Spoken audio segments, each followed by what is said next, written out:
विश्व में भारत की साख बढ़ाने के लिए प्रधानमंत्री नरेंद्र मोदी ने देश की जनसंख्या को आधार बनाया। आर्थिक रूप से मजबूत विकसित देशों को यह भी अवगत करा दिया कि भारत के पास आपके उत्पाद की बिक्री का सबसे बड़ा बाजार है। व्यवसायियों को भी अपनी साख बढ़ाने के लिए अपनी कमियों को किसी के सामने नहीं रखना चाहिए, बल्कि अपने उत्पाद की गुणवत्ता से जन जन को अवगत कराने का कार्य निरंतर करते रहना चाहिए, जिससे उनका व्यापार बढ़ेगा और इकाई क्षेत्र भी आर्थिक रूप से सशक्त होगा।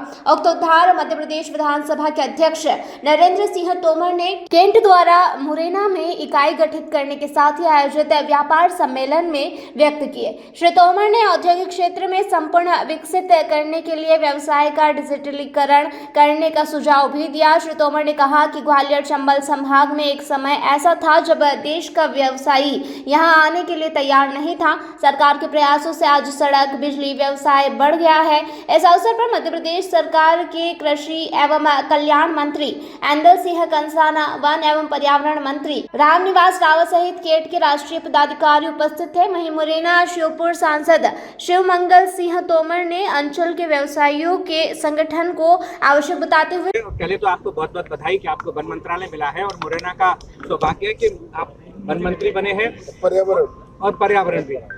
आपके जो क्षेत्र में मतलब मुरैना, श्योपुर, भिंड, इस क्षेत्र में वन की अधिकता है, पेड़ भी बहुत है, लेकिन ये देखा जा रहा है कि वनों की कटाई बहुत तेजी से हो रही है और वन की भूमि पर अतिक्रमण भी हो रहा है। तो कैसे रोक पाएंगे और अतिक्रमणकारियों पर कैसे कार्रवाई करेंगे? क्या योजना है वन विभाग की? देखिए, लोगों को एक तो वनों का महत्व और पेड़ों का महत्व समझाना पड़ेगा।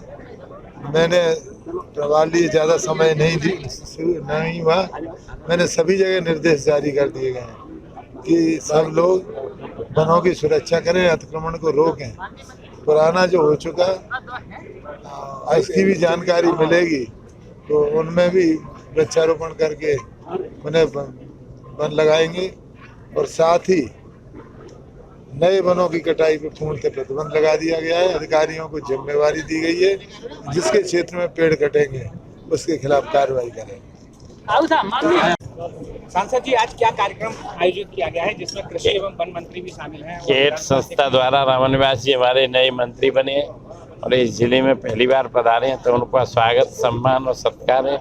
और केट संस्था का गठन हुआ है, इसलिए केट संस्था के पदाधिकारियों को भी सम्मानित करने का कार्यक्रम था।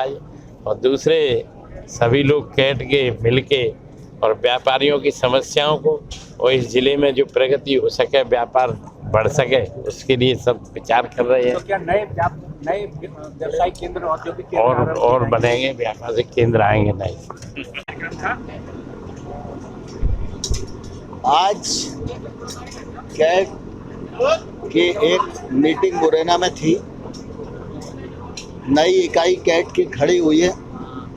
कैट व्यापार और औद्योगिक क्षेत्र में काम करने वाला संगठन है और मैं समझता हूँ कि इनका कार्यक्रम काफ़ी अच्छा हुआ, क्योंकि ये ज़रूरी है कि व्यापारिक क्षेत्र में और इंडस्ट्री के क्षेत्र में जो लोग काम कर रहे हैं उनकी कठिनाई का समाधान हो और वो और प्रोत्साहित होकर अपने अपने काम को आगे बढ़ाएं, जिससे कि हमारे मुरैना क्षेत्र में रोजगार के अवसर बढ़ें और हमारी मुरैना की अर्थव्यवस्था को बल मिले।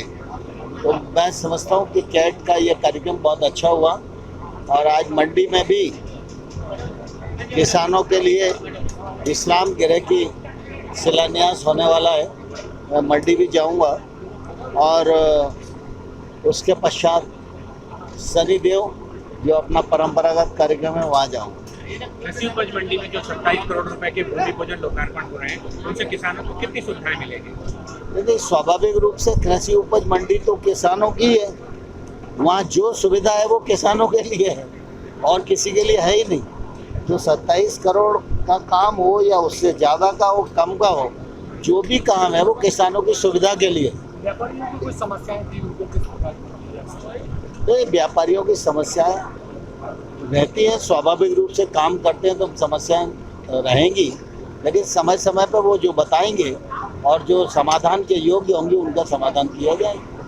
पश्चिम बंगाल में सत्ता पलट के बाद काफ़ी हिंसा हो रही है, हिंदुओं पे हमले हो रहे हैं, कई संभव घटनाएं जो हैं, शर्मनाक घटनाएं भी सामने आ रही हैं। भारत सरकार क्या अपना रोल अदा किया? पश्चिम बंगाल में जो घटना हुई वो दुर्भाग्यपूर्ण है और दर्दनाक है, और मैं समझता हूँ उस पर जल्दी कार्रवाई होनी चाहिए। मुरैना से नरेंद्र सिंह राजपूत की रिपोर्ट।